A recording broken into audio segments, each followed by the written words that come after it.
Are we resuming the recording as well?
So we'll just give it a few more seconds. People are joining in, maybe half a minute, and then we'll start the session. Yes, and my understanding is that there's also people watching on YouTube. So That's right.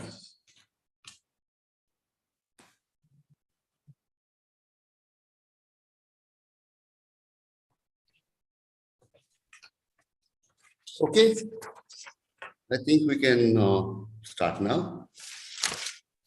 On behalf of the Tiger Dialogues team, I welcome everyone, the moderator, our very distinguished panelists, and all of you, our virtual audience, to this, the fourth session of the Tiger Dialogues.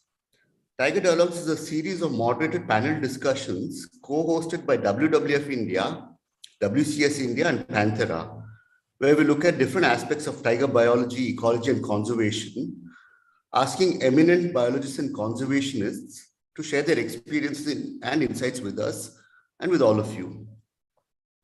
This year, 2022, is an important milestone for tiger conservation globally, as for one reason, it marks the Chinese lunar calendar's year of the tiger. And it's also the year by which the political leadership of 13 tiger range countries rather boldly committed to double tiger numbers at a high-profile summit in St. Petersburg in 2010. Naturally, it's important this year to review and take honest stock of both achievements and failures, looking back to the past and forward to the future to assess where we are heading with respect to the conservation of tigers, their prey and habitats, and critically reviewing where we should be headed. Today, we have a very exciting panel of eminent tiger biologists and conservationists to share their experiences and insights from on the boots on the ground field work to better understand tiger biology, the species adaptability and limits to this adaptability, which clearly has implications for where tigers can and cannot persist in the future. Much like our panelists, the moderator of today's session is well known in tiger conservation circles. I mean, everybody knows who Prerna Singh Bindra is. Nonetheless, I will do a brief introduction of Prerna before I hand the session over to her to moderate. Prerna is an active wildlife conservationist, journalist, and writer with over 15 years of experience and is a founder director of the Bagh Trust. She has published widely in magazines and newspapers, including India Today, Hindustan Times, Lonely Planet, National Geographic, Sanctuary Asia, among many others, and received the Sanctuary AB and Ambro Wildlife Service Award in 2007 for her contribution to the protection of wildlife. She has worked closely with governments at the federal, state, and regional levels, served on the National Board for Wildlife from 2010 to 2013, as well as its core standing committee, and also on Uttarakhand's State Board for Wildlife. She has contributed to the creation of new protected areas such as Naina Devi Bird Conservation Reserve and Nandaur Wildlife Sanctuary, both in Uttarakhand. She is the author of 3 books, The King and I, Travels in Tigerland, which was published in 2006, The Vanishing, India's Wildlife Crisis, published in 2017, and specifically written for children, When I Grow Up, I Want to Be a Tiger, published in 2017. With that, I'm pleased to hand the session over to her to moderate. Over to you, Prerna. You're muted, Prerna. Oh, sorry. I'm sorry. Is that fine now? Yes. And thanks so much for that very kind introduction. And hello, everybody. I'm absolutely honored to be moderating this very august panel and very excited, as I believe all of you in the audience must be, to hear about them, walk us through their wild journeys, their life journeys, and through the land of the tiger. I warmly welcome all panelists and the audience. I don't think anyone in the panel needs an introduction. Nonetheless, I'll do that. And I'll first go to Dr. George Schaller, who, and just a housekeeping announcement here that we won't, his camera is not working, but I believe, the honor of hearing him it's a small compromise that we sort of will have to do. So Dr. George Schaller has personally been an inspiration and a guiding light in my career as a conservationist.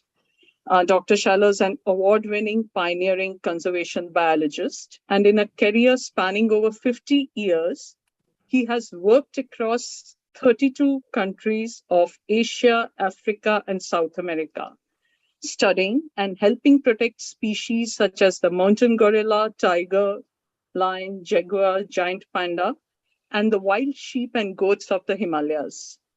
He has contributed to the establishment of about 30 protected areas, including cross-boundary peace parks.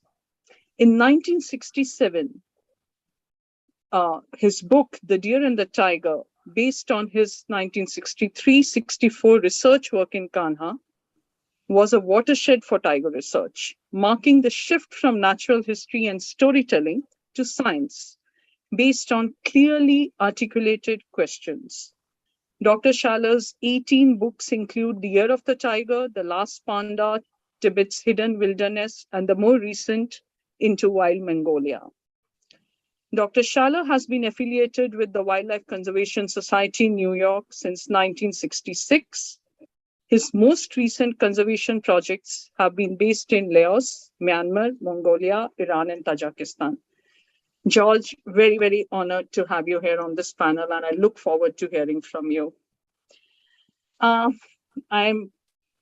had the honor of serving in the National Board for Wildlife along with Dr. A.G.T. Johnson. Though I must say it is only today that I learned what AGT, as he's fondly known, stands for. Let me warmly welcome Dr. Asir Jawahar Thomas Johnson, the former Dean and faculty member of the Wildlife Institute of India. His doctoral research on dholes in Bandipur National Park, Karnataka, India, was a groundbreaking study and the first of its kind of a free-ranging animal by an Indian scientist. He has studied and worked on leopards, elephants, mountain goats, mahasi, and the Asiatic lion. The first tiger he saw was on foot in the forests of Bandipur. But he says, and I quite agree, that he has never perceived any real threat in forests except from humans. He has spent a lifetime devoted to endangered species and biodiversity conservation, and is the author and editor of several books, including Mammals of South Asia, on Jim Corbett's Trail and Other Tales from the Jungle, and Field Days. He currently serves as honorary scientific advisor and honorary associate with WWF-India and NCF-India, respectively. Thank you, Dr. Johnson. Very happy to have you here.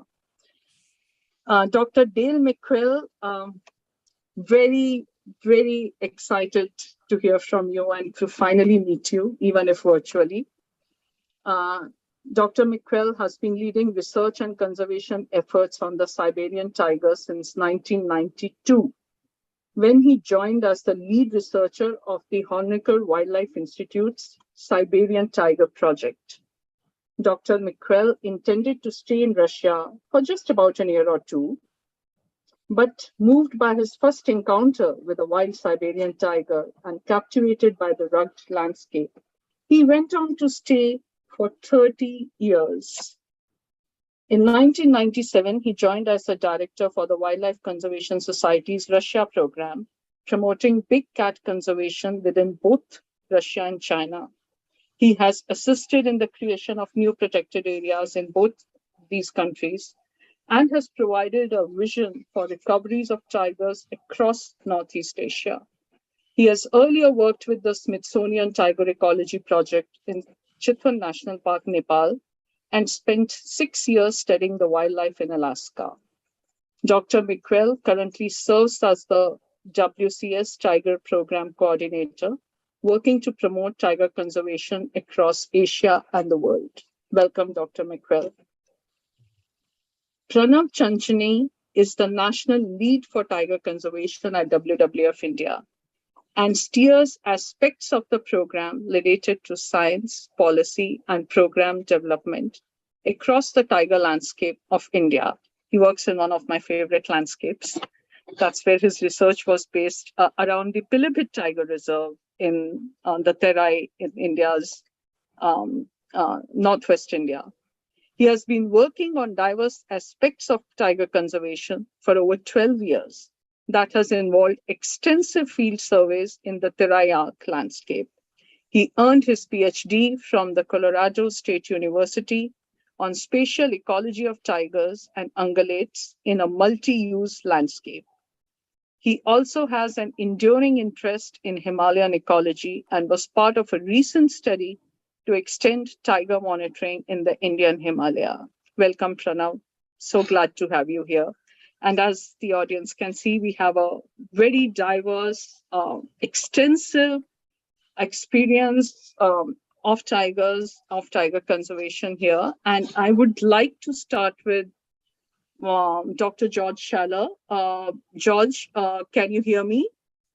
I hear you well, thank you. Thanks. So George, your foundational studies on several large cats form the basis of an understanding of the behavior and biology of tigers, snow leopards, and lions. What behavioral attributes do you think make tigers unique from these other big cats? And how would you attribute these behaviors to the environments that tigers have evolved in? Also, we would love to hear if you can share a memory or two from your Kanha days while you were observing tigers in the field of behaviors or close encounters that really struck you as curious or are still vivid in your memory. Well, that is a complicated question, and I hope all the members of the panel will have their insights on this. The tiger is similar to most cats in that it is a forest and forest edge animal. The only big cats that I know that is really well adapted to open country and plains is the cheetah. So the behavior of the tiger will in part depend, of course, on what prey is available, what size prey is available, and what competitor it has. Because the tiger shares its habitat with leopards, it shares it and the smaller cats, and it shares it with wolves, and so forth. So their behavior depends to a large extent how they can reach a balance with each other and with the prey that they have.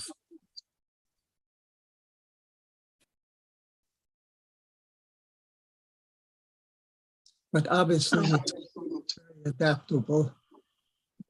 Tiger lives with tail up in the snow, and it's in the very hot parts of India and so forth. George, can you also do you have any vivid memory from your days in Kanha, which must have been so different from what you saw on your most recent visits? I believe a far more intimate experience with less peopled landscape, or anything that you vividly recall, or any close encounters, any behavior that Yes. Well, the government there was extraordinarily generous in letting me stay in Kana. But my family, my wife Kay, and two very young sons lived there. And it was a wonderful experience because since I went out every day wandering in the forest and along the paths, the tigers, I think, recognized me. And it got to a stage where I'd be walking down the road and the tiger see me, he crouched down. I'd pass him at 20 feet, but don't look at him so he doesn't get nervous, and move on. And the tigers came into our front yard. They made our chickens. And I had to be careful not to let our very young sons wander around, afraid some tiger would get too curious.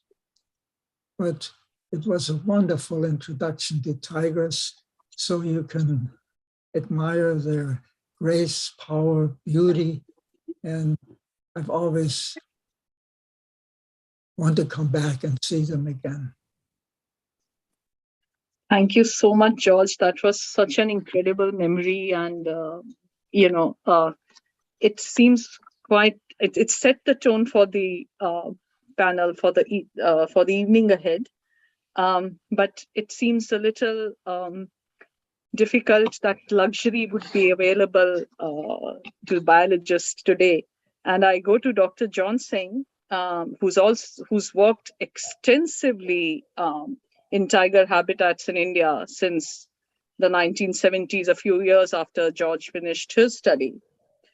And what I would like to pick his brains on is, I'm going to cheat a bit and kind of crunch this question, two questions into one. Is if you can tell us how tiger conservation has evolved and changed over the years. You have been walking the tiger forest since 1970s.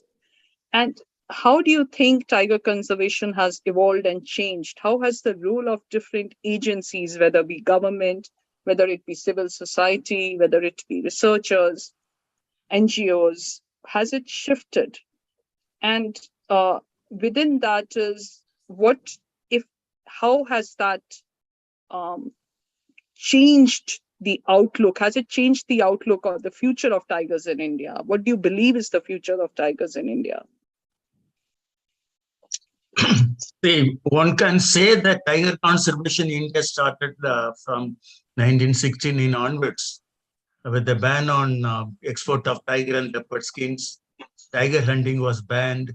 Wildlife Protection Act came.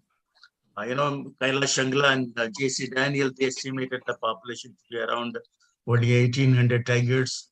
And this alarmed the government. And fortunately, we had Mrs. Gandhi, and she launched the Project Tiger in 1973 in Corbett Tiger Reserve. And end of 1976, Mrs. Gandhi had put the forest and wildlife in the concurrent list of the constitution, so that the central government could play a vital role in protecting forests and wildlife. Is very, very crucial.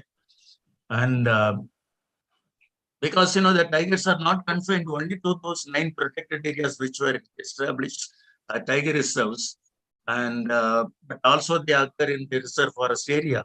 So total protection of the tiger landscape became very, very important actually. Then we got the Forest Conservation Act of 1980. The first tiger reserves, most of us know they were in Bandipur, Corbett, Kana, Manas, Nilghat, Palamu, Ranthambore, Simlipal, and Sundarbans. The goal of tiger conservation, was not to say only tigers, but the ecosystem in which they were living. That's the reason, they were selected a very diverse variety of habitat actually. And, then the tiger conservation was had a golden day, I will say. Then the human population was only around 60 crores and the entire country was ruled by the Congress government. So whatever decisions were made by in Delhi, it was accepted by the states. Then the criteria for establishing tiger reserve was the tiger reserve selected. They should have minimum 300 square kilometer area as a core area without people and so on. I don't know how far it is applicable to Ranthambore Tiger Reserve in those days, but Ranthambore, because Kailash Shangla being from Rajasthan, it was included in the 9. Now, with the human population is around 140 crore, the consumption rate of the people have gone up enormous. So that, the country is not ruled by one party. There are different parties. So all these, pose enormous conservation for tiger conservation. Good management of a tiger reserve depends upon the officer in charge and the team of staff he has with them and the political support he has. These are all very, very important actually. In conservation, all the links should be strong, should be dedicated to the conservation both from the forest guard to forest minister actually. Okay. If I can quickly cut in, Dr. Johnson, so you have briefly given us that how it has changed from the political scenario has shifted from that strong political will. So do you think the population has increased, the political will is not as strong as before? So given all of that, what do you believe is quickly, if you can tell us, what's the outlook for the futures of tigers in India? I will say that one should be happy with to manage the tiger population with what we have. If you think about having a very large population, more than the 3,000 tigers we have, I think it's going to be a real problem for the villages as well as the forest staff, who work in that area, because the conflict level will increase. So we have to manage the tiger population. We should be happy with whatever we have right now, actually. That is my point. Okay. That's an interesting point, and I'll come back to you when we get Pranav also in the picture, because he works in densely human population as well as dense tiger population areas. So we'll have both of you on that. I'll now head to Dale, who works in a who has worked for years in a very different landscape, where tiger densities are much lower. The territories of the tigers, it's very, very different from, say, a Ranthambore or the Terai, where you might have 10 to 15 tigers within 100 square kilometers, to that in the tundra forest, where it would be, Dale, 1 to 100 square kilometers, 1 to 200 square kilometers. That density almost doesn't exist in Russia. There's only one place where density is as high as 1 tiger per 100 square kilometers. So it's a very, very low density, very different from what you have in India. So briefly, we would before I also put the question, it would be first just give us a brief picture of how the densities, how the landscape is, and how do tigers find each other across large swaths of habitat where they range often alone. And also, if you could provide some insights about pheromones and scent marking and the role these play in tiger territoriality, land tenure, mating systems, because I imagine it would be very, very different from where there are high density tiger populations to one where they have such huge territories, and how does it impact their ecology, their territoriality, their mating, their behavior? So if you give us a picture of that, it would be very, very interesting. Okay, so let me just start by talking a little bit about the differences for tigers in India versus Russia, for instance, to give a background. India, in India, you could say that tigers live in little islands in a sea of humanity. In Russia, it's just the opposite. Humans live in the little islands in a sea of forest. And so there are vast forests in Russia, across all of Russia, but of course, tigers only exist in a very small part of Russia, in the very southern far east portion of Russia, in a sliver of habitat between China, North Korea, and the Sea of Japan. And this is the only place where prey densities are sufficient enough for tigers to survive in Russia. Obviously, it's a very different environment than in India. It's a temperate forest merging into a boreal forest. And because we have severe winters, prey densities are much lower than they are in India. Not only do you almost never see a tiger in the forest there, but it is uncommon often to even see prey because densities are so low. And so you can imagine the tiger's dilemma is how to find prey at such low densities. And so one of the ways they adapt to that environment is they acquire very large home ranges. So sometimes in the order of 20 times the size of a home range for an Indian tiger. So if a female Bengal tiger might have a home range of about 20 square kilometers, home range of a Amur tiger would be 400 square kilometers. And consequently, male home ranges are 3 to 4 times that size. So over 1,000 square kilometers, males commonly roam over those areas. And so the reality of surviving in Russia requires a lot more work on the part of tigers. They need to travel more to find their prey. They need to travel in snow in the wintertime. So it's a much tougher life than tigers in India. But one of the big advantages that tigers have in Russia is that there are few humans out there. And so there is that space actually exists. So if we had the ecological constraints of tigers in Russia, if the situation, if we transfer that to India, tigers would not exist because there simply wouldn't be enough land for tigers to exist.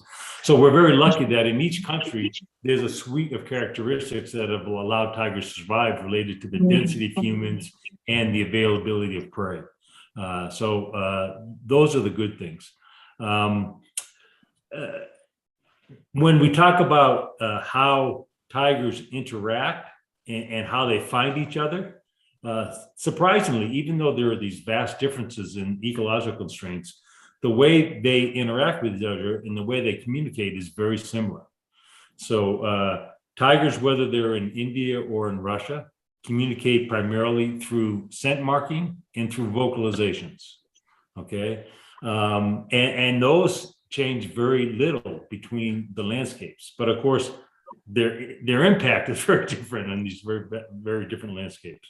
But nonetheless, tigers have very typical behaviors associated with scent marking that are almost identical in India and Russia. There are two types of scent marks that tigers most commonly use. One is we usually refer to as a scrape, in which if anyone has watched tigers in a zoo or in the forest, you've often seen this. Tigers will scrape their back feet on the ground to create a little opening of dirt, and they usually deposit urine or scat as a scent mark. And these are almost always placed on the side of a trail or road or in the middle of a trail and road, but not right on the trail itself. They're off to the side. And those can be, those are commonly found. And the scent mark is called we call it a spray scent. And those are usually placed on trees, bushes, or even underhanging cliffs. Now, these are not immediately obvious to everybody walking in the forest, but once you've tuned yourself to them, they become very obvious even to humans. And so walking in a Russian forest down a game trail or a human trail, I can often spot a sentry from 30 or 40 meters away because they have very unique characteristics. And once you learn those in any landscape, you can find these spots. So in Russia, there are certain species of trees that tigers prefer to spray on, and some they don't like. And they greatly prefer scent marking on leaning trees that are leaning over, perhaps because by scent marking underneath a leaning tree, the scent is protected for a longer time from the elements.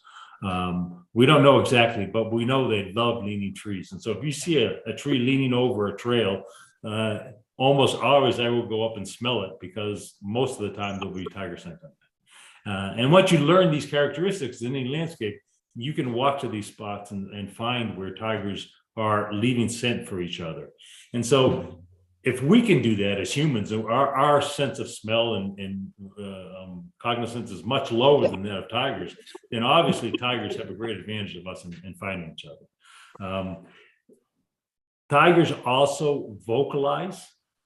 It's not that common to hear vocalizations, but nonetheless, it's one of the important ways that they do find each other. They will call, both males and females will call in search of each other, in search of their young. And so they are able to find each other over relatively long distances by a combination of scent mark and these vocalizations. Just one quick story associated with that. I was in 1994 after collaring one of our first tiger, actually. Her name was Olga. My Russian colleague Yevgeny Smirnov and I were tracking this female, which had a radio collar on, and we followed her most of the day, and we're going to spend the night out in the forest with her nearby, across a small stream from where she was bedded. And so we set up a camp there and had a fire going, and it had gotten dark. And this is actually this is a Halloween season in the US, so this is a good story for Halloween as well.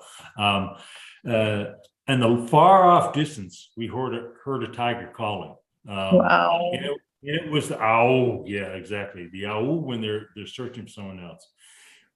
We didn't know, who this tiger might be, but it was a long ways off, and it was interesting, but it wasn't disconcerting. But over time, this tiger got closer and closer to us, and it got louder and louder. And we're sitting in the forest in the dark. We don't know. We know there's one tiger nearby, but we don't know exactly where she is.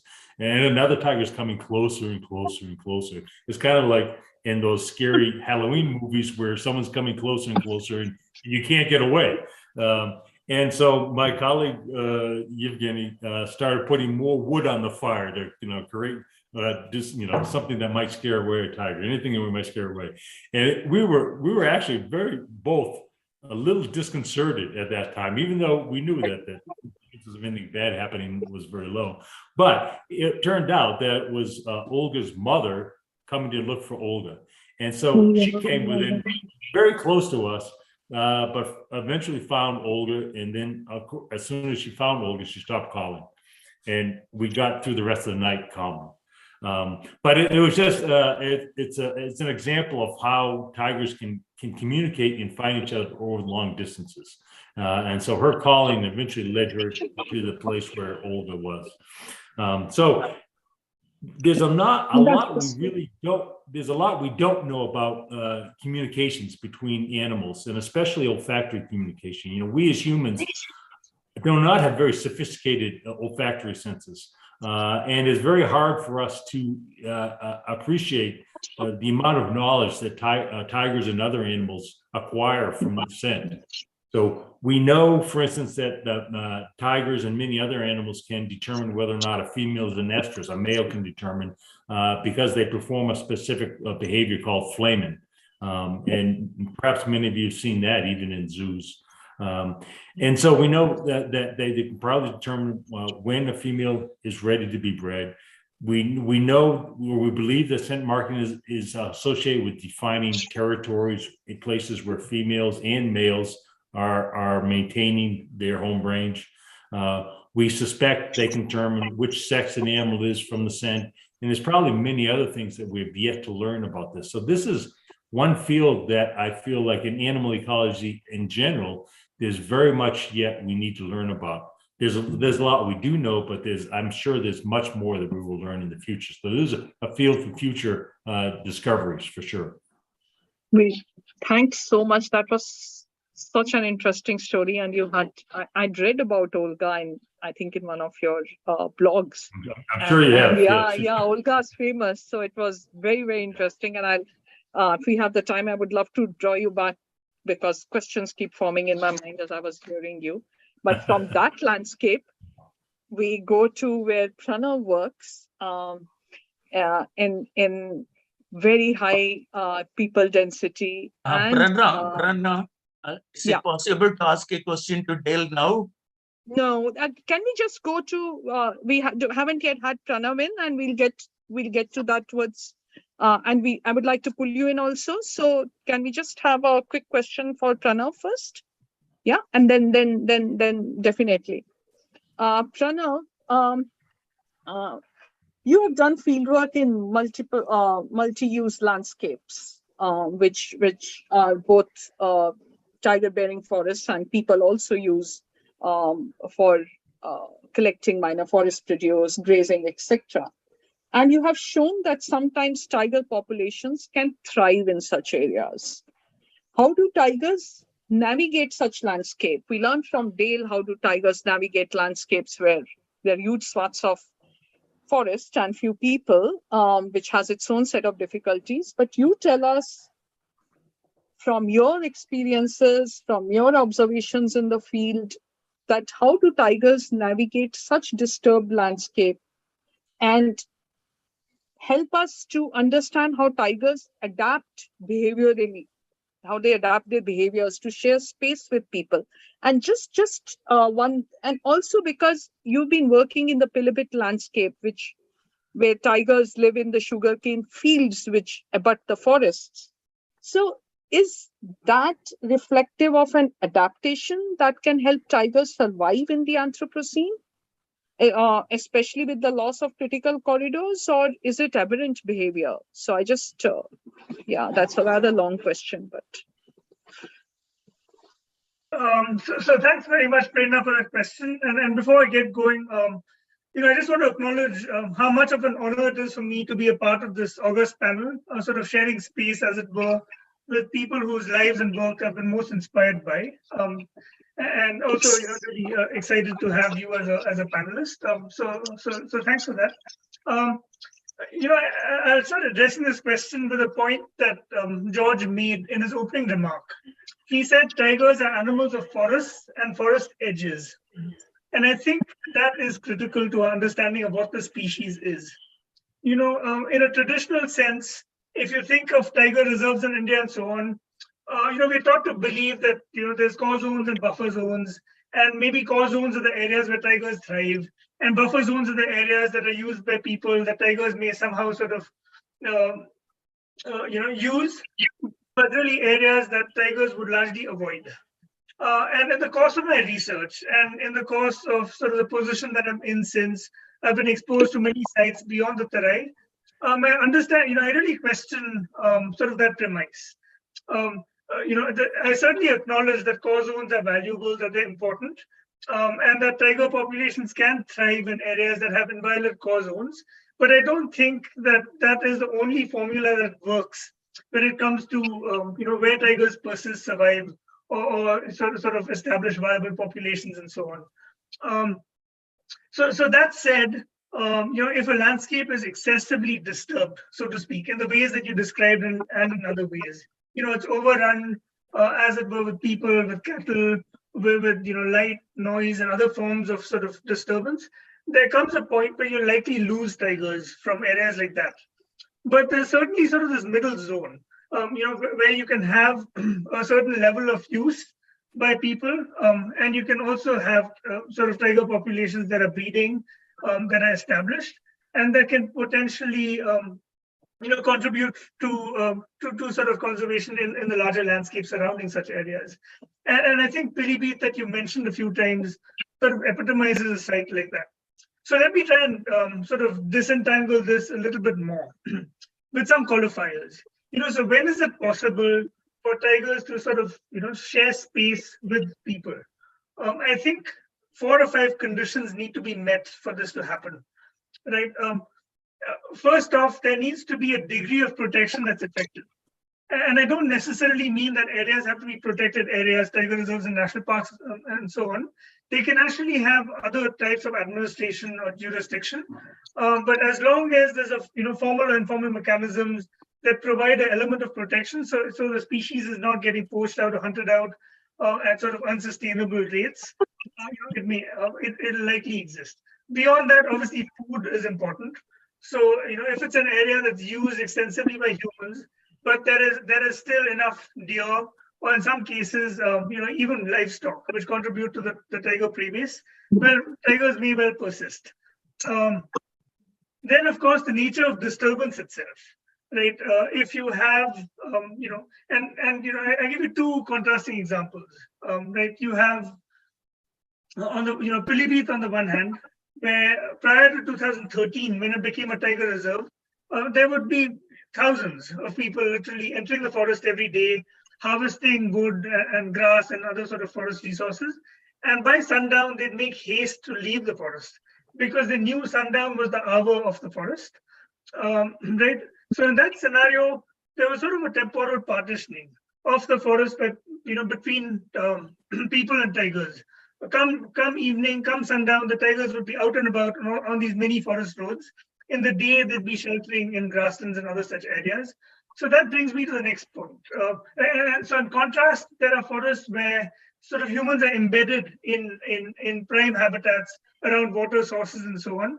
They really established there over time, human populations grow, noise and lights grow, road networks grow. In those situations, it's sort of less viable potentially for tigers to persist.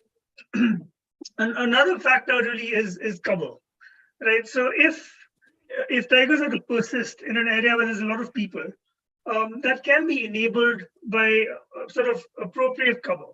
In Pilibhit's case, it was enabled by the presence of tall grasslands, which in a sense provided refuges that tigers could sit in the daytime.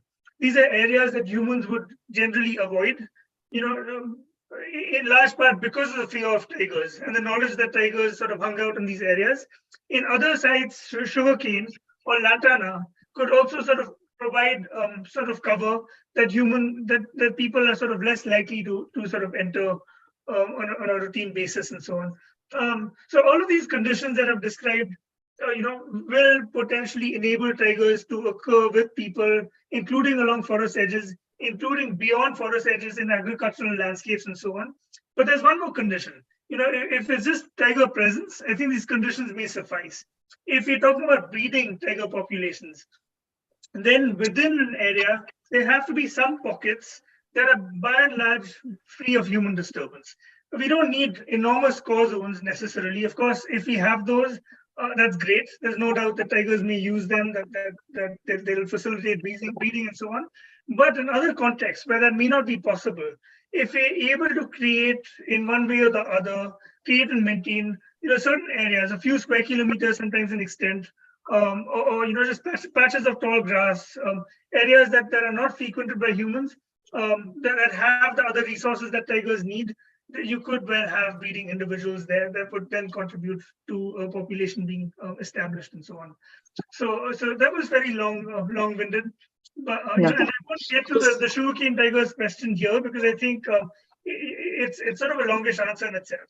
But I'll round this off with a very quick sort of a vignette from the field, so an observation that sort of stayed with me that exemplifies how tigers can cope with so-called human disturbance. So my team and I many years ago, we were up in a machan and late in the evening, and suddenly a tigress and 2 cubs appeared, and they placed themselves beneath us, maybe about 15 or 20 feet beneath the machan. And this machan was by the side of a forest road. So here we are looking down at this, family of, two cubs, maybe 6, 8 months old, and a mother. And even as we were there on that road, maybe if, 10 or 12 vehicles drove by and no less than, 25 or 30 people walked by on foot. They must have been removed from the tigers by a distance of no more than 15 or 18 feet, but separated from them by a screen of grass. There was some essentially elephant grass and some Saccharum spontaneum. So unknown to these people, there was a family of tigers that was, at such close proximity. Every time the tigress would hear approaching footsteps or something of that sort, she'd sort of raise her head up. She was lying down, the cubs were playing with elephant dung.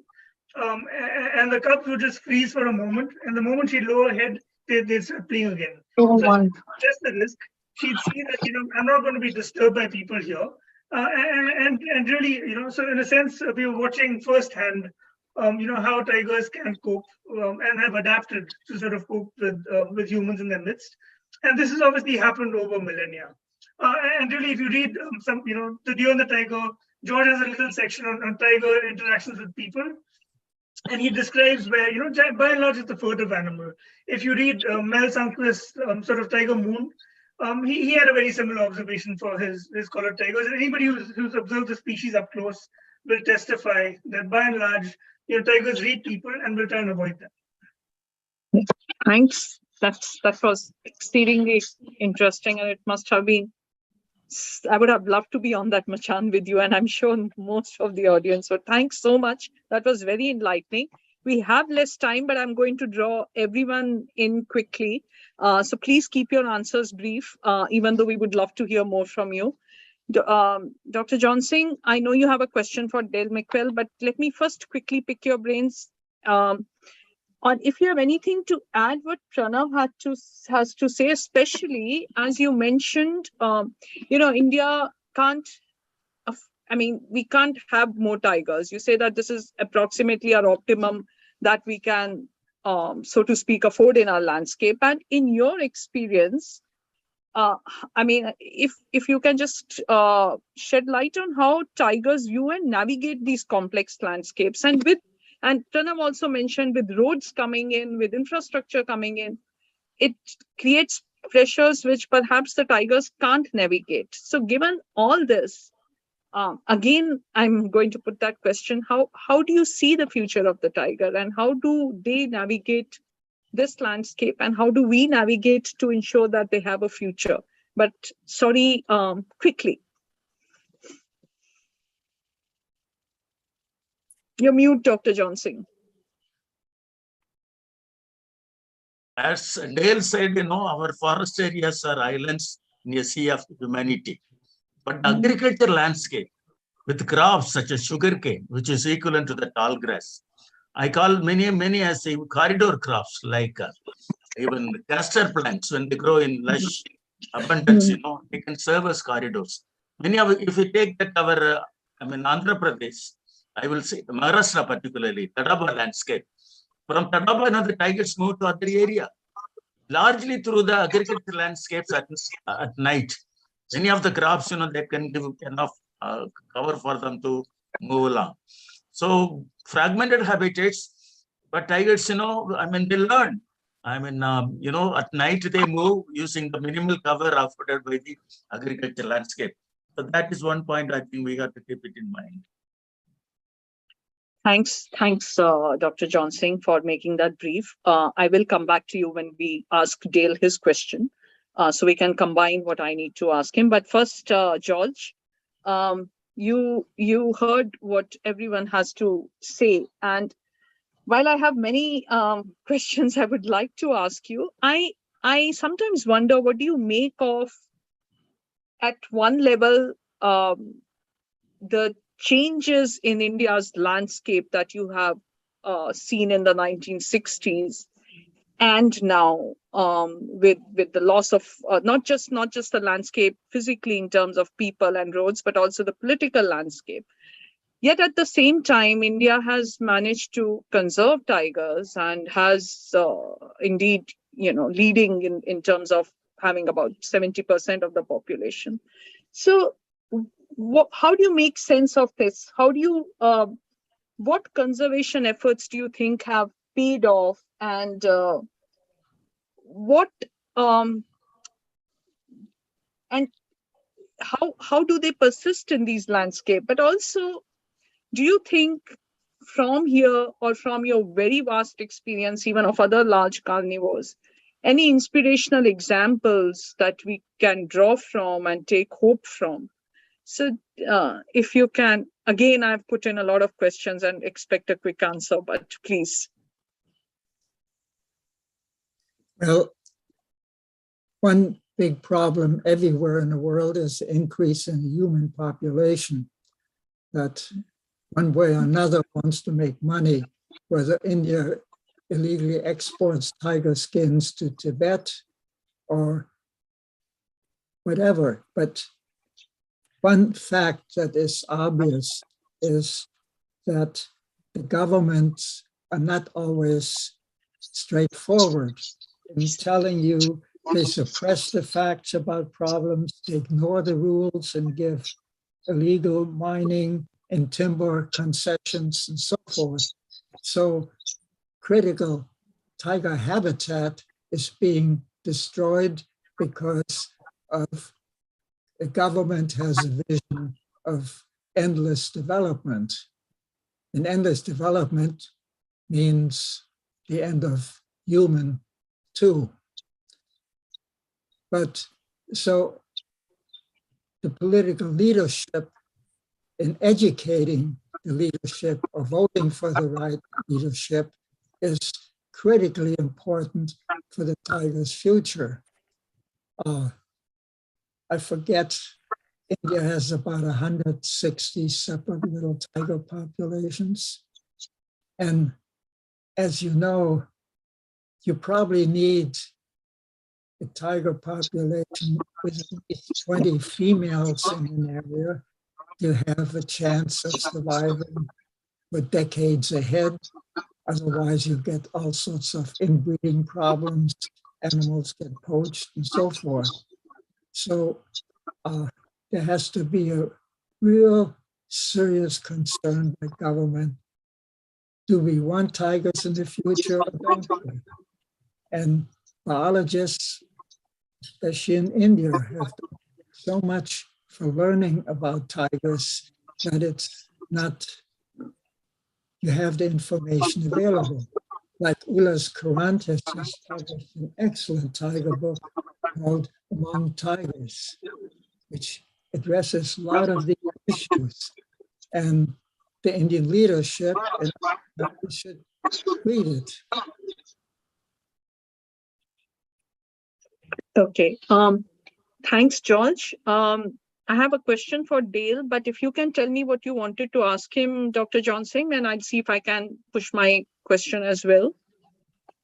If we can combine the two. Unmute yourself, Dr. Johnson. Dale, I would like to share one of my very interesting observation. Half of the Indian population, they cannot smell the tiger spray. You know, I used to take that trainees through the forest, and I used to find that half of the group, you know, they won't be able to. It's very strong smell, like an ammonia hitting the nostrils, you know, but you know, many I found that they were not. That is my observation. Now, you know, in Russia, the human population may be very small, but they hunt for the prey. There is competition between the hunters, people, and the tiger for meat. And many of the tigers, you know, which they do postmortem, they find that it has got, bullet wounds. Okay. So that is one thing I would like to get to know. You did not tell about clawing the trees. I have seen in India, tigers clawing at 11 feet height. Do they claw the trees in Siberia? Before Dr. McQuell, I'd quickly also like to put in a question, though it's slightly different from what, again, please try and make it brief. What I'd actually wanted to ask was, since political leadership came up and how critical that is to conservation, and also in Russia, it was political leadership that helped build back the tiger population, as you wrote, and as your work So how is it, given the hunting pressure which Dr. Johnson mentions, what do you see? We got a sense of the future of the tiger in India. What do you see the future of the tiger in the landscape that you've devoted your life to? And how do these factors play in? Though actually what I wanted to ask, which you partially answered by talking about Olga, was with all your years of radio coloring, it would be wonderful to share one insight, because we don't have time for more, that of behavior of that people wouldn't know of, the lay audience like Pranav and George and everybody shared. It would be amazing if you could tell us. So I don't know how you're going to answer that briefly, but we'll try. Territory. Let me start really quickly by Dr. Johnson. It's interesting that half of the Indian population can't smell tiger spray. There's something the matter with the noses of Indians. That's all I can say, because it's so strong, as you say. Not only Indian population. I have taken Sri Lankan trainees also. They also. Oh, okay. So there may be genetic differences. Who knows? In terms of yes, there is hunting outside of protected areas. In Russia, hunting is allowed of the prey species, and so there is an ongoing debate between the hunter community and those interested in conservation of tigers. How much hunting is tolerable, but theoretically, the quotas that are established for how many prey can be taken by hunters includes an estimate of how much is required by tigers. So theoretically, it has been incorporated, but obviously political pressures affect those quotas on a yearly basis. So that's an ongoing debate that will continue in Russia and is a critical one. Human densities are much lower in Russia, but each human has more impact on tigers than in India, because of the way that they use the forest. The forests are exploited very heavily in many different ways that can have a negative impact on tigers.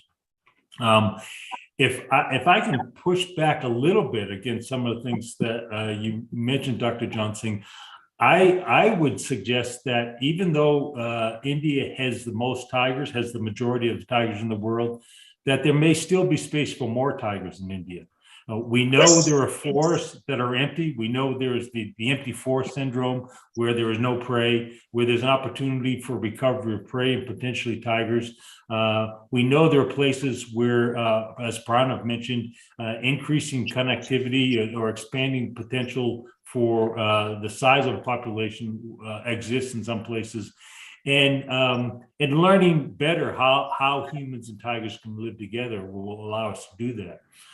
I'd also argue that globally, and this is true in India as well, there's a tendency towards urbanization. So even though there's a very large population in India, they are moving towards the larger villages and cities, and there will be opportunities perhaps in the future as this global urbanization process occurs, for more spaces to be opened up.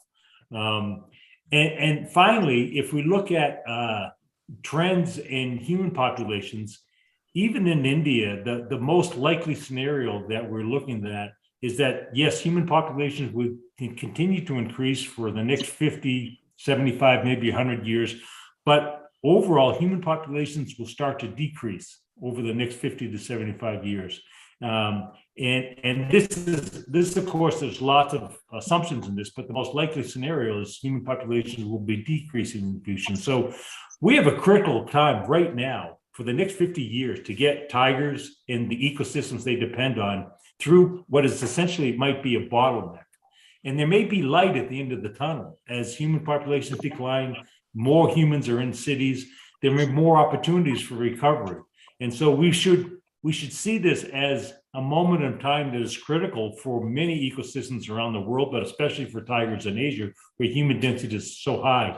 But we should look at it as really a bottleneck, a time that we need to get through, with the future possibly being much more positive scenario for tigers and the ecosystems they depend on. So I don't want to take up too much more time. I can talk more if you want me to address the other questions, but I thought that was an important couple of points to make. Thanks, Dale. Are we opening the floor for questions from the audience? Oh, Brennan, Dale, Yeah. you have not answered my question about clawing the trees. Okay. Yes, they do claw trees. They do. Yes. Okay, yes. 1 minute. Then, people maybe moving to the cities and a lot of areas maybe become vacant. A huge problem I'm seeing in our protected areas, forest areas, invasion of weeds, inedible plants. So many inedible plants, and it affects species like sambar, which is a browser actually. In Bandipur, Mudumalai, that area I have seen, over the tiger number has gone up, sambar number has come down very drastically. So the invasion of these weeds, making the habitat unsuitable, lack of regeneration of forage plants, these are all huge problems, about which the forest department is unable to do anything. We are able to throw away the encroachers, but we are not able to throw away the invasive plants. Though we do have empty forests, especially places in Orissa, Central East India, Chhattisgarh, which have so much scope for revival.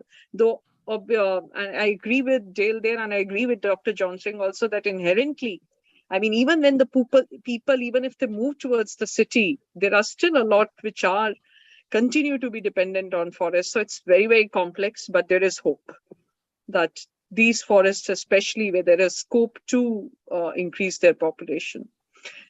Yes, we can. Okay. Dr. Dale, that other question that I asked you, you have time for that. Remind me again, which one? So essentially, with all your years of radio collaring, can you tell us about some aspect of tiger behavior that the lay audience might not know? Some observation, your key learnings, perhaps, something that would interest the audience, perhaps, because of your years of having followed tigers, so to speak, on. Okay. Two quick stories, I guess. One is a number of years ago, I was contacted by a reporter to make a comment on a situation in the U.S. A tiger, visitors at a zoo had harassed a tiger through the cages. And the tiger had actually leapt out of the cage that it had lived in for 5 years, but hadn't gotten out, leapt out and actually attacked this one of these teenagers that was harassing this tiger. And I was asked to comment on that. And my comment was that what tigers normally do and what they can do are two very different things. And so even though a tiger was content to sit in this cage, this fenced-in area for 5 years, when it was really aroused and angry, it had the capacity to climb over this fence. And I think that's a truism for tigers. We often think of what the characteristics of tigers are and assume them to be constant, when in fact, I'm often amazed by what tigers do. When we would spend time following either the tracks of tigers in snow, which is one of the ways we can learn about tigers in Russia that you can't in India, is during the winter you have an opportunity to step in each track of a tiger as it goes through the forest, because you have the tracks in the snow and you can see exactly what they did. You learn so much about what they do, and I would often find myself trying to predict where the tiger was going to go, what it was going to do, and more often than not, I was wrong. Meaning that even though there are some generalizations of what tigers do, trying to predict what any tiger might do at one time is very difficult to do. And that came very clear to me in one of our first attempts at trying to recapture, in fact, it was Olga. We realized that her caller was going to die relatively soon, and we had a short window of opportunity to try to capture her. And our only chance was to use a helicopter, which was trying to dart animals. When people do that in other landscapes, it's usually an open environment, a steppe or desert or savanna where there's very few trees. we attempted to do this in a forest, and we were successful, but it was very difficult. But the point I want to make is that after kind of harassing Olga for a while, following her from the helicopter, trying to get a dart in her, she got so upset with the helicopter that she climbed up into a very high tree. And everyone has often told me that tigers don't climb trees. Olga leapt up onto a larch tree, climbed to the very top of it, and was roaring at the helicopter and actually almost trying to swat the helicopter out of the air. And so this to me was just another example of how what tigers normally do and what they can do are very different things. And so they have a great potential for surprising us. Thanks. That was Ranna, very, very interesting. Ranna, I need yeah, half a minute to tell you a very interesting. You know, please, she said I saw my first. You take 1 minute, Okay, then I'll get good, to the others. Good. She told me I had the first tiger sighting in Bandipur Tiger Reserve, where I went for studying wild dogs in 1976. In the month of September, I don't remember the date exactly, at the 6 or 26. I'm in 1976. In one place, a lot of alarm calls, Cheetal, Sambar, Langur. I thought there were wild dogs. So it was getting dark. I went there, stood behind a tree, get the Landana patch, and whistle like a wild dog. I used to carry an empty whistle, and what I call rifle cartridge. Whistle like a wild dog. Tiger came out charging. Fortunately, it came on the other side of the tree, did not see me, but it was traveling, looked around, trying to see the wild dog, didn't see the wild dog, went back into the bush. Oh my God. You can take another minute here if you have another interesting story like this. Actually, you muted again. I am very fortunate to have seen tiger in 6 tiger landscapes. And there are 2-3 short stories which I can tell. In December 1985, I took the diploma class to Nagarjuna Sagar Tiger Reserve. We were camping in the middle of the forest. Late in the evening, we went for a walk. I heard the tiger calling. Munyal, who retired from Kerala, he was in that match actually. And I told them, let us all sit on the ground. It was misty, December evening. So all of us like partridges, we sat on the road like a bunch. I tell you, 4 tigers walked in front of us on the road. I mean now. They didn't see us. There were some 40. Okay. Another time I was walking with my friend A.S. Negi, excellent forest officer who is no more. Okay. And the northern boundary of Carpet, where some 2 years ago a man was killed by a tiger. Vijendra Singh and all, they went and verified that. We saw a tiger walking ahead of us in front. It was getting dark. We were walking towards the Lahore forest rest house. I told Mr. Negi, now it's a daytime when we can follow the tiger, but it's getting dark. And this area, the tigers are prone to attack people. We have to chase the tiger away. What shall we do? He said, what we can do? I said, let us stamp on the road loud. We did it. So tiger, looked behind, he jumped into the bush. Now the question is whether the tiger was near the road waiting for us or gone far away. We were unarmed actually. We had gone for fishing actually. We got the fishing rods. So I told them, let us keep the fishing rod across the shoulder. Let us walk very quickly. We did it. And the final story, I was walking with the MSc students in Sariska. We saw a tiger walking ahead of us again, December, misty morning, the Madhusudan and Tangaram and that batch actually, Then we followed it quietly. Suddenly it jumped into the bush and came back to the road with a nilgai fawn in the mouth. Then he started walking towards us. So I told the previous students, let us all stay together without any movement. Don't move. It was coming closer to us. Then one boy went ahead to take a picture, saw that, and with the nilgai jumped into the bush and ran away. That's enough. See, there are more stories, but no time. Yeah, another time. We would love to. I have to get to George, but first, Pranav, one question that I had asked you with the first time, and I'll just put it to you again. So you, from your field research and telemetry on sugarcane tigers in the Pilibhit landscape and in the Terai, do you see their persistence in this landscape as aberrant behavior, or do you think it's reflective of the adaptation that can perhaps help them adapt in the in the Anthropocene in a vastly human-dominated landscape. Quickly, please, because I have a follow-up question. Okay, and then I'm going to share my screen for this because I have a few visuals. Yeah, And while yeah. I do that, I just want to respond to a couple of things, in terms of whether India can support more tigers or not, and how many and so on. Okay. Right? So the fact is that about 70% of India's tiger habitats are bereft of tigers today. And that's just a ballpark figure. So we can't concede defeat and say we have all the tigers we can have. I think there's room for more. And two other observations. The highest densities of tigers today occur in the Tarai, which is also one of the most densely populated, sort of landscapes globally in terms of human populations. So there's an assumption about people and tigers and how many people and tigers. I don't think there's simple relationships there. And similarly, the sites with the highest tiger densities in India are not the sites with the most conflict per se. We'll have a separate session for this. So there's also assumptions about, lots of tigers means lots of conflict. That's not necessarily so. There's other factors that come into play: human behavior, animal behavior, landscape features, and so on.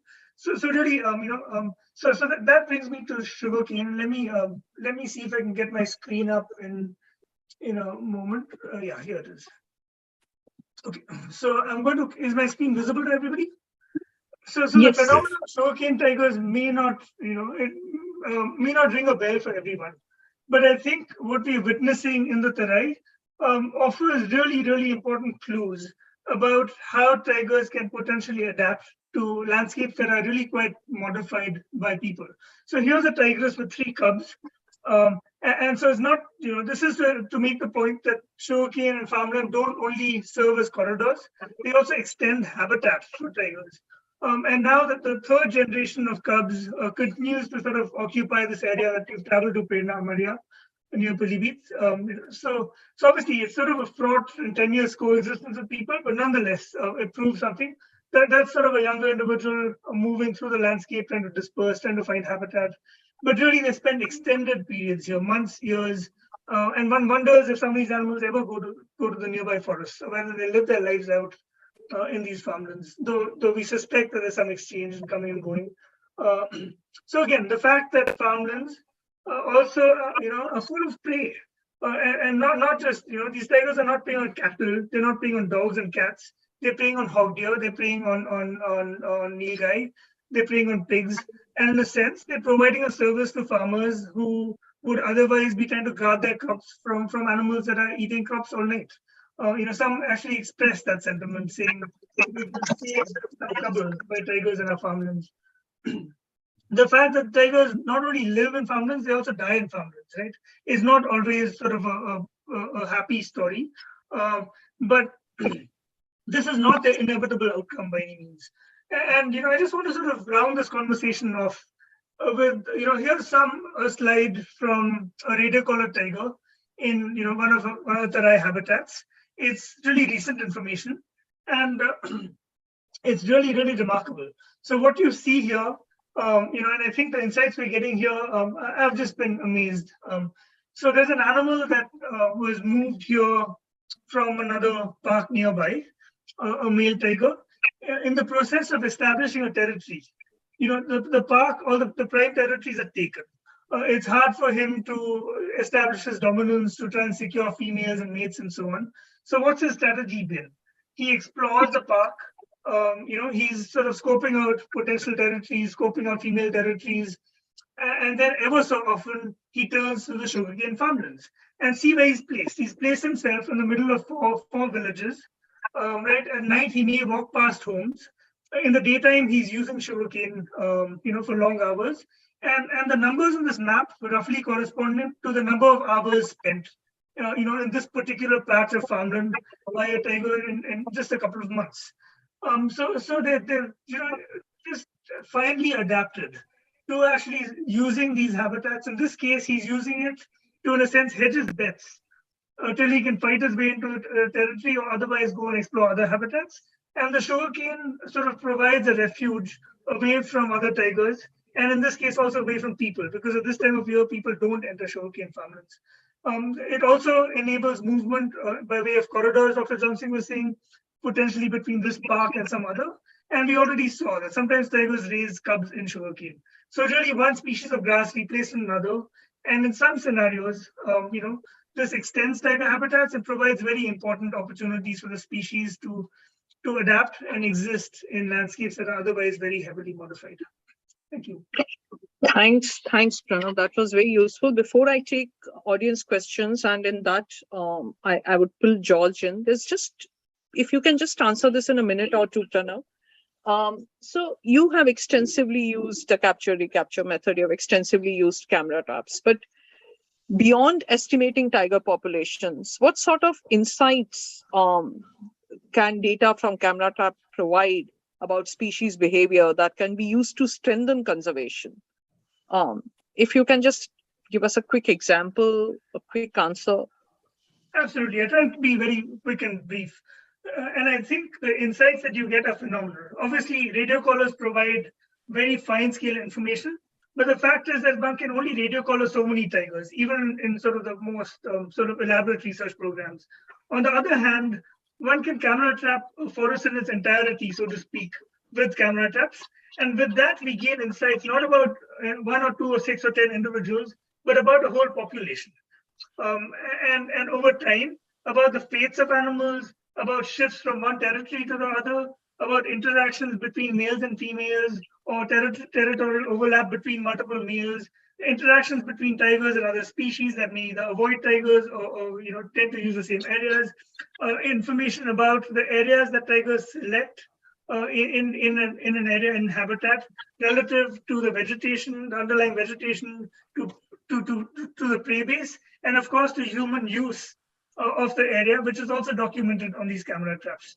So really, I call camera traps sort of eyes in the forest. They're sort of unblinking. I guess they blink when they take a picture, but they're out there in hundreds and thousands of them. And at a certain level, if you layer this information onto a sort of current understanding of sort of tiger biology and behavior, I think there's phenomenal insights, and we only mined this this data in very small measure so far. There's a lot that we can still learn from it. Thanks so much, Pranav. And a last question for all. Of course, all of your conversations have been, in one sense, given us a lot of hope about how tigers have persisted in these difficult landscapes and difficult situations. And but we are in an era where nature is in a quick and irreversible decline. We are seeing the extinction of species. We are seeing so what do each of you, and I'll go to George first, what will it take to sustain tigers and other large mammals? I know you answered it partially, George, but I would also like perhaps any example or an intervention, whether it's by communities, whether it's by a civil society, whether obviously if it's by the government, for wildlife conservation that you can tell us about, that has inspired you and that we can draw hope from. And that's a question that's for each one of you. But George, and that's not just tigers, that's across the landscapes, across the species, everything that you've worked in all these years. Well, I think the most basic issue is that if you treasure a place, you have to control its hunting. If you look at the statistics of tigers skins being exported from India and neighboring Nepal to Tibet, for example, I have written down here that in 2003, customs confiscated one shipment of 32 tiger skins and 579 leopard skins going to Tibet because it became fashionable in Tibet for the Tibetans to wear tiger chubas, robes, and other waistbands and so forth. And this was everybody, including monks. And if you went to Lhasa, the shops were full of these leopard and tiger skins, as well as in other towns. Well, there was no excuse for that if countries work at protecting animals that they have. So I think that is the first issue. Of course, if you want to protect something, you have to work with the local communities, involve them to link tiger conservation to their local development, whether it's paying them for compensations. There are various methods, and education, sometimes joint management, but whatever, the local people have to be involved with jobs and seeing as a benefit. Otherwise, they'll just kill the animals and make a profit from selling the skin or eating it. There are many areas in the world where you can walk and see the animals, including Arunachal, where it's hard to see a monkey because everybody's eating the wildlife. The people have, not the predators. So that is very critical for the future of local wildlife. Thanks, George. Thank you, George. Thanks. That was very, very profound and true. Dr. Johnson, what would you like to? Very brief, I will put a lot of emphasis on the quality habitat. I'm telling that habitat degradation is enormous. The study area where I was working in Bandipur in those days, taken over by one Cassia spectabilis, one plant, which is inedible. It was not there when I was doing the work 40 years ago. They have totally taken over the place, in addition to lantana. And as I told you, now very little for sambar to eat. The number of sambar I used to see there, they are not there. Okay, so I will put a lot of emphasis on the habitat quality, but restoring the habitat quality is a challenging task. It's very, very difficult, I tell you. That's all. But have you seen anything anywhere quickly that? Sorry, George, were you saying something? I was simply mentioning, if you want to see two protected areas that have done quite well in managing the wildlife and in using the communities to help. One is Nagarholi and the other is Chitwan, Nepal. Thanks, George. Anything, Dr. Johnson, where you would like to say where you drew hope from? You mentioned a problem which you think needs urgent attention, but again, very quickly, anywhere that you would. That way, I would say that Madhya Pradesh Forest Department is doing fairly well, eradicating inedible species, planting grass in that area. So for them, the best thing is they have extensive grasslands. The grasses, when they mature, they cut them, bring it to the area where the lantana has been removed, put them there, walk over there, and grass seeds fall and grass grow. But this cannot be done throughout the country, actually. We don't have that type of superb grasslands which Madhya Pradesh has throughout the country. South India, we have a great problem. It's difficult to do that, actually. Dale, to you, what's the most critical issue? But what I would also like to hear from you is with anything that gives you hope, anything that, yeah. Well, I would say that the successes that India has had in saving tigers is an inspiration, I think, for all of us who are interested in tiger conservation, because there are still lots of tigers still in India. And the tolerance of the people to wildlife in India is an example for the rest of the world too, as well. At the same time, as we've heard today, there's lots of things we could be doing better in India and in other places across Asia. And so I see lots of reason for hope. I believe there can be more tigers in India and more tigers across most of the Asian countries where they are, or should be. So I see opportunities for recovery. And I think Dr. Johnson is absolutely right that management of the ecosystems is going to be a critical component. Getting rid of the invasive species, doing the management of the prey species, and making sure that local people are invested in protecting the landscapes and retaining the tolerance they have, that they already have in many places. So lots of problems, obviously, but I also see lots of reasons to have hope for the future. And would you say the same of your landscape as well in the Russian Far East, China? Would you say? Absolutely, yes. Again, Thank the opportunities there are very different, but we have a declining human population in that part of Russia, and even in China. In those regions, the human populations are declining. China has actually outlawed harvesting of timber in this region. And so many of the people living in the forest were actually in the timber industry. And so they are leaving these landscapes. And so there's great opportunities, in many ways, more opportunities in Northeast China for the recovery of tigers than in Russia, where there already are quite a few tigers. And so I see the potential in Northeast China to be great over the next 30 to 50 years. So that'll be an interesting area to watch for tiger conservation. Thank you, Dale. And Pranav, the last word from you here. And your presentation itself was a message of hope too. But please tell us what you. Right, I'll be brief. So if landscapes are the grand theaters of tiger conservation, then the stage really are, the forest, the grasslands, and the corridors that connect these, where, tigers can continue to persist and evolve and adapt.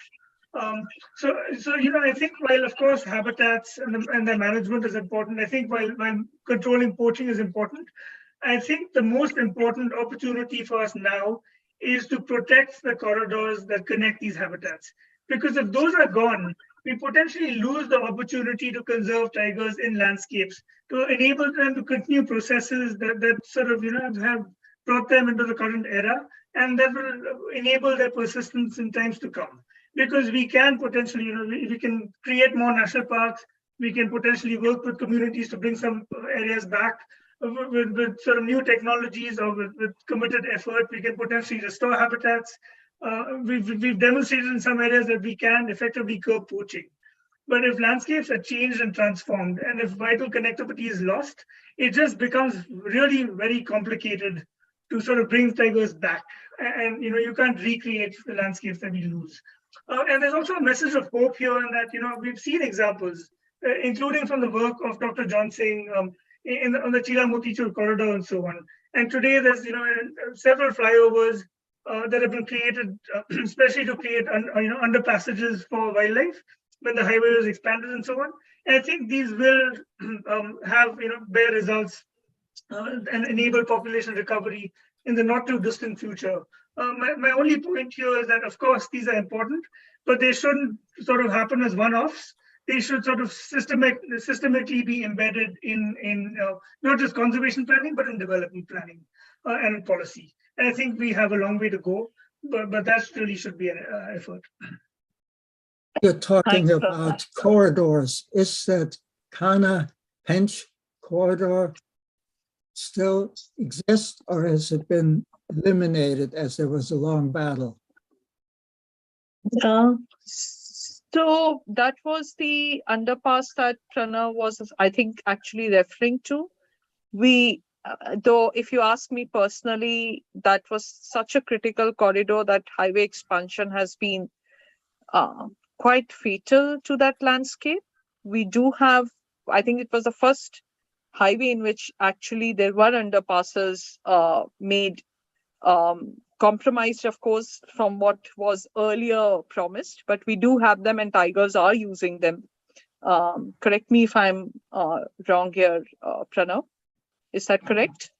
Yes, I was actually referring to the corridor between East and West Rajaji, the Chila-Motichur. Chila-Motichur corridor. Case of the Kana-Pench corridor, Dr. Shallow, it still is a viable corridor. It's been impacted by roads and highways.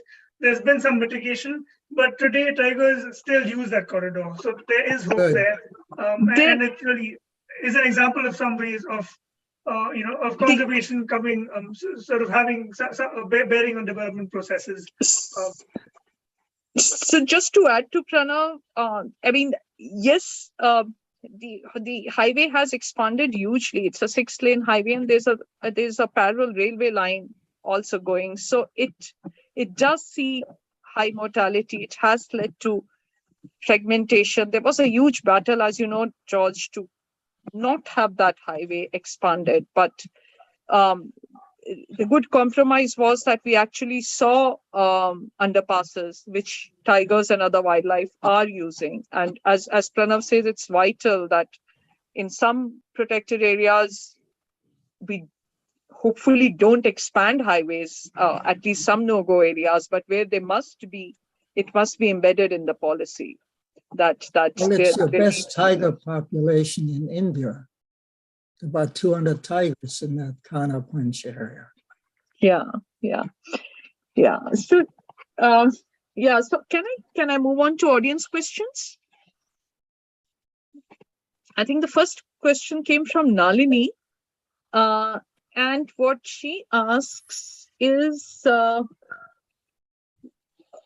there minimum protected area sizes that you would recommend for India? And so Pranav and Dr. AGT can answer that. And Southeast Asia, so Russia and Southeast Asia, if Dale or George could throw some light on this.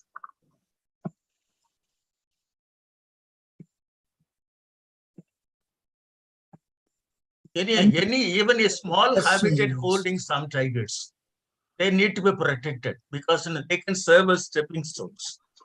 That concept should be there actually. And that what is it? The tiger is on the bank of, in Assam.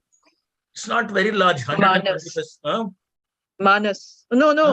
Orang. Orang tiger reserve. This is only 125 square kilometer area something. They have a vast buffer area with a lot of people, but they say there are some 25 tigers. Yeah. Fortunately, our habitats, unlike our Siberian habitat, they're very productive. So it's possible even for a small habitat, as long as the vegetation is good, ungulate abundance is good, they can support good number of tigers. So any tiger habitat, even in Dr. Schaller has written about a long time ago, even 4 or 5 tigers occurring in a patch should be protected. That is important. Dale, what would you have to say about your area? If the question was directed towards how much area is required, yeah? Yeah, I think George mentioned this idea of having at least territory for 20 or 25 breeding females as a kind of a minimum to avoid long-term consequences of inbreeding. And so I think that's probably a pretty good yardstick to use. And that means that you can basically, with an understanding of the ecology of the animals in the region, you can figure out how much area is required. So if tigers require home ranges of 20 square kilometers, you're looking at an area of 400 square kilometers as a minimum long-term viable population. But in other areas where home ranges are larger, in Thailand, home ranges are around 100 square kilometers for females. So you're looking at an area of 2,000 square kilometers that needs to be protected as a minimum. So it's a very simple formula you can come up with to derive the size of a protected area to ensure that long-term consequences will be minimal. So there's a formula to do that, and it changes by landscape and by the productivity of those landscapes. But we know how to do that. And of course, in Russia is the most difficult and requires the largest landscapes because of the home range requirements. And the home range needs to be productive in terms of the vegetation, in terms of the availability of prey, which kind of decides this comes back to what Dr. Johnson has been talking about most of the evening, the day, is the need to ensure that management ensures productive landscapes as much as possible, given the ecological constraints of the area. Yeah, so now there's a question on Sundarbans. I can't seem to find it, but I did read it, which talks about man-eating tigers in Sundarbans. What may be the reasons for this behavior? And whether it is, and what are the main difference? Is there any difference between the Sundarban tigers is it actually aberrant, or is it I mean, and I'm just sort of tweaking the question a bit, because has it that it has been built to be man-eating tigers, or is there actually higher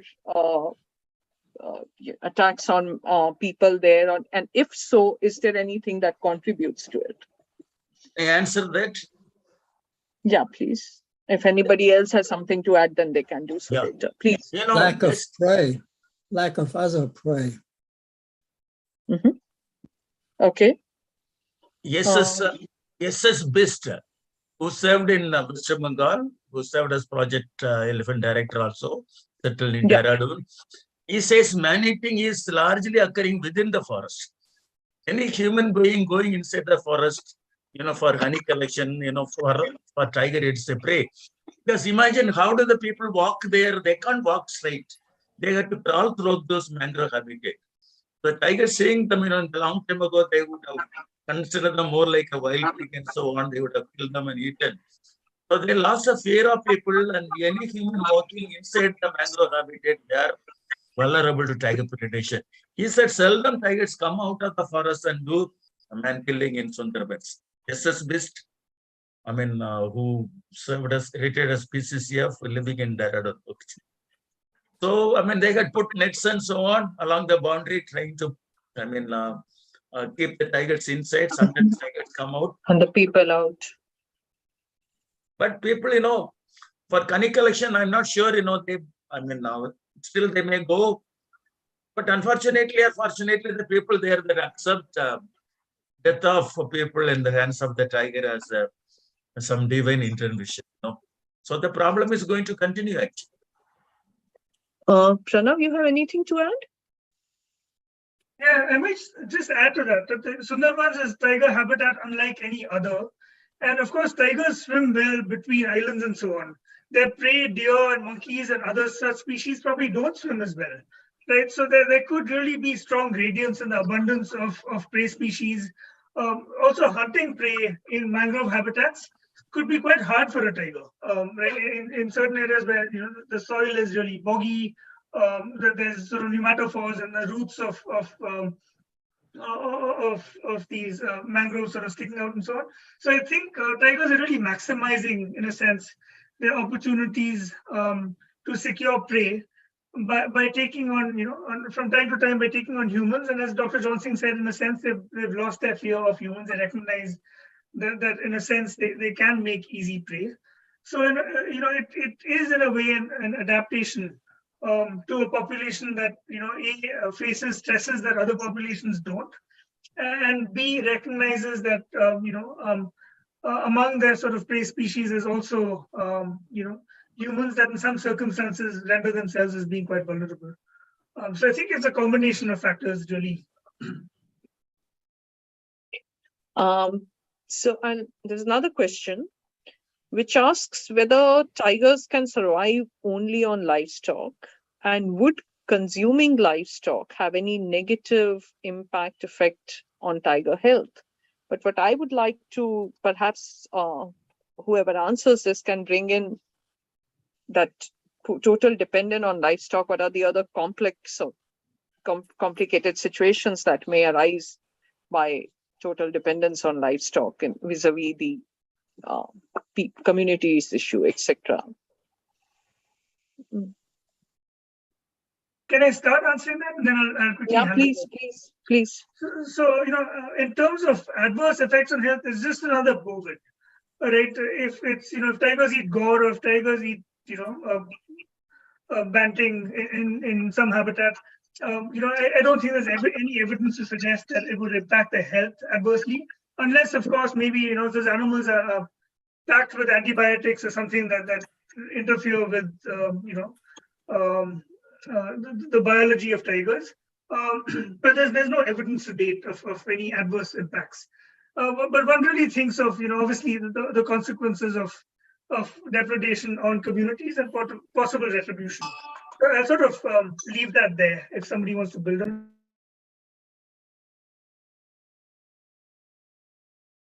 You want to mute, Pranav? Sorry? you went mute just a minute, thanks. Yeah, no, I said, I can let somebody else build on that. Obviously, the adverse impacts that there may be on tigers if they're preying too much on livestock is that at some point people may just tire of it and then start, in one way or the other, trying to either repel tigers or take tigers out, and that happens everywhere. Does livestock, since prey is a scarce also in Russia and China in that landscape, do they also prey on? I mean, people are also scarce there, but do they prey on livestock? I heard about dogs, if I'm not mistaken. Yeah. I've read about that. Yeah.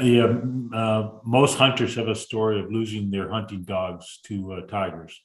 So that's fairly common. But in China, there is a fairly serious problem with tigers preying on cattle. It's the same scenario as in many other countries. The interesting component is that in the days when tigers still existed in India before they were eliminated, now they're recovering. People did a better job of managing their cattle. They used to bring them in during the night to avoid predations at nighttime. And now they let their cattle roam freely during the night. And of course, tigers will take cattle as well as wild prey. So there is a much more serious problem in China than in Russia, where people pretty religious about bringing in their cattle in the evening.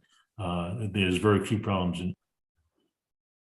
So it's very much dependent on the way the animal husbandry techniques used locally. Anyone else? Anything else to add here? Yeah, Dr. Johnson. Unfortunately, the cow protection policy of this government is going to be it's a great ecological disaster, I will tell you. Already, some months ago, 2-3 years ago, when we went to Ghana, the cattle were there eating all the mahua flowers which are needed by the tribals. They're there always throughout the day and night. Whenever a flower falls, they go and eat it actually.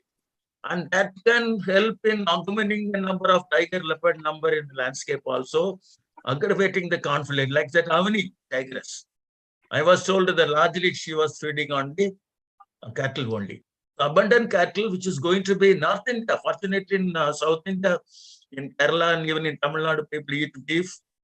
So the cattle population is under control, but North India, the population is enormous. Everywhere we find it. I think Pranav will be able to say that in the Sarai, full of cattle actually. Am I correct?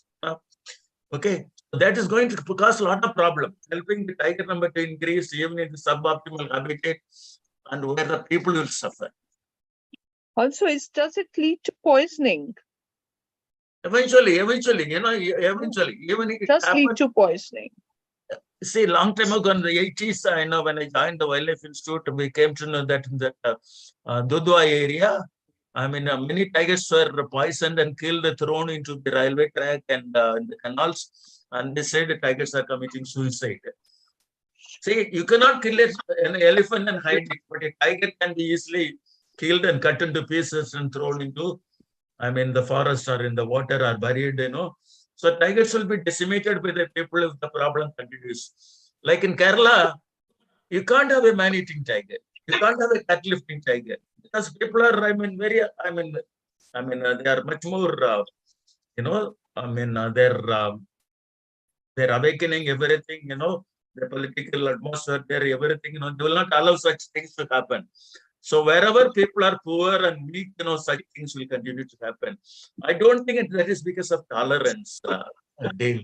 Because of meekness of the people, voicelessness of the people, they accept these things.